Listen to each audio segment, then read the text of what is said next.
Hi guys, Dr. Huntington here with diabetes fact number 2 of 100.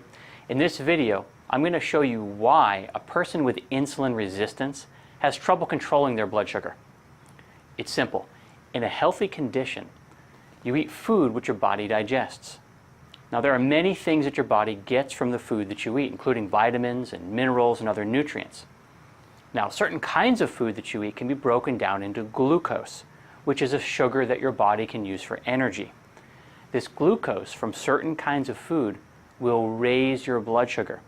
This rise in blood sugar is literally the glucose sitting in your blood, but it's not supposed to stay there. As a response to the rise in blood sugar, your body produces the hormone insulin, which will help to push the sugar out of your blood and into your cells where it can be used as fuel. So insulin lowers your blood sugar by pushing it into the cells. That is what is supposed to happen. Now let's look at what happens when there is insulin resistance. So I've got a diagram here.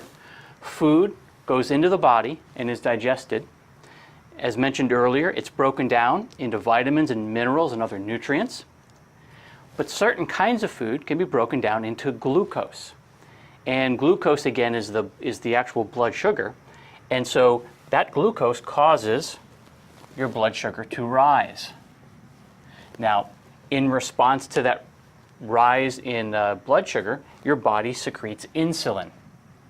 So there's an increase in the amount of the hormone insulin in your body. And the purpose of insulin is to push that blood sugar into the cells. And here's how it happens. I've got a cell down here. I'll label it for you. So here's a cell. And one of the structures on a cell is called a receptor. So it's this Y-like structure. I've got two of them on this particular cell, and that's part of the cell communication network. It's how the cell talks to the outside world, other cells, and the rest of your body.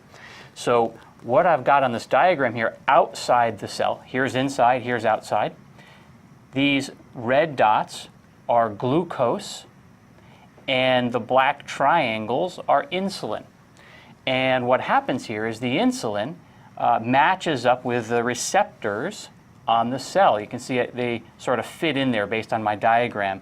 And when things are working properly, the glucose goes in there, or the insulin goes in there into the receptor and tells the cell to open up to allow the glucose to go in. And that glucose then can be used for energy. But in insulin resistance, we'll close up our cell here.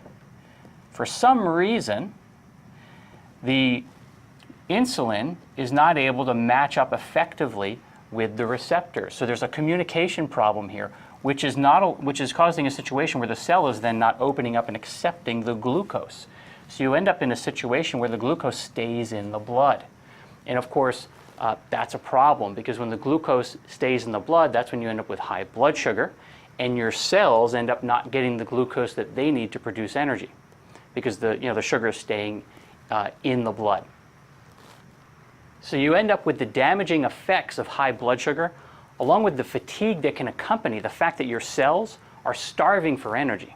Remember, this condition, insulin resistance, is the best indicator that a person will develop diabetes 10 or 20 years down the line. And it's also linked to many of the other major chronic diseases that people suffer from today. In an upcoming video, we'll discuss some of the causes of insulin resistance and how it can lead to a diagnosis of diabetes.